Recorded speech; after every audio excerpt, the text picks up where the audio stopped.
মানুষ টাকা পয়সা হলে কতটা অহংকারী হতে পারে এই ভিডিওটা হয়তো না দেখলে কখনোই বুঝতে পারতাম না। তাই ভিডিওটা আগে দেখে আসি, চলেন। ভাই আমি এই জায়গায় আপনার জন্য ভাই 7টা পর্যন্ত অপেক্ষা করছি। আমি আপনার বলি, আপনি 20টা পর্যন্ত অপেক্ষা করলো, আপনি ওই যে যেটা চিন্তা করেন ওটা কখনো হবে না। আপনার নিজের করতে হইব। আপনারা নিজে কিসের জন্য করতে চান এটা আমি বুঝি না। ভাই আমরা তো তার মানে এই ভাইটা তার জন্য 7টা পর্যন্ত অপেক্ষা করছে।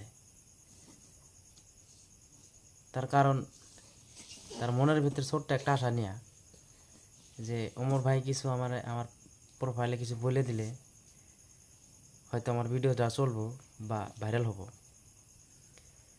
তারপরে ওমর ভাই এখানে কি কয়, 20টা পর্যন্ত অপেক্ষা করলেও কাম হবো না। তার মানে যাই হোক, আরো ভিডিও দেখে আসি। করি ভাই ওইরকম তো হয় না। আপনি চেষ্টা করতে হবে ভাই। আপনি যতদিন পর্যন্ত এই মেন্টালিটি না বন্ধ করবেন, তা আমি কারোর সামনে ক্যামেরা ধর্ম সে কিছু বলে দেবে, তারপর আমার ভিডিও ভাইরাল হইব, কতদিন পর্যন্ত কিছু করতে। আপনি যতক্ষণ পর্যন্ত মেন্টালিটি বন্ধ না করবেন ততক্ষণ পর্যন্ত আমরা কাম হবো না। আপনারা নিজেরা কিছু করেন না কেন সেটাই তো বুঝি না। দেখেন ভিডিওটা। পারবেন না। আচ্ছা ভাই আমার বন্ধুদের জন্য কিছু একটা বলেন ভাই। আমি আপনার কি বললাম, আপনি যেটা বুঝাইতে বললাম, আপনি শেষে আবার ওটাই করলেন। আপনি এই ভিডিওতে আমি কইলাম না। আমি আপনার বলি, এই যতটুকু ভিডিও করতেন হয়তো এটাই ভাইরাল হইব। কে লেগে হইব জানেন? আমি এগুলা কইছি এর লেগে ভাইরাল হইব। ঠিক আছে, আপনি আগে এই মেন্টালিটি বন্ধ করতে হইব। আচ্ছা ভাই আপনি যতটুকু ভিডিও করছেন ওইখানেই ভাইরাল হবো।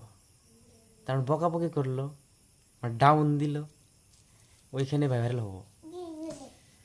তার মানে ওমর ভাইয়ের শেষে যায় যে ভুল করলো, কিন্তু আমার শেষে একটা কথা কইবার চাই যে ওই ভাইটাকে এরকম না বলতেও পারতো। না বইলা যদি ভিডিওর প্রথমতেই যদি তাকে একটা চর মেরে দিয়ে যদি বলতো যে ভিডিও করা লাগবে না, আমার মনে হয় সেটাই ভালো হতো। ওমর ভাই হয়তো ভুলে গেছে যে তাকে কিন্তু মানুষই সাপোর্ট করছে বা মানুষই তাকে ওই লেভেলে পাঠাইছে। সেও কিন্তু একটা ছোট ইউজার আসলো, তারপরেও আজকে বড় হইয়া দেখেন কি অহংকারের কথা। ছে, মোটেও ভালো লাগলো না।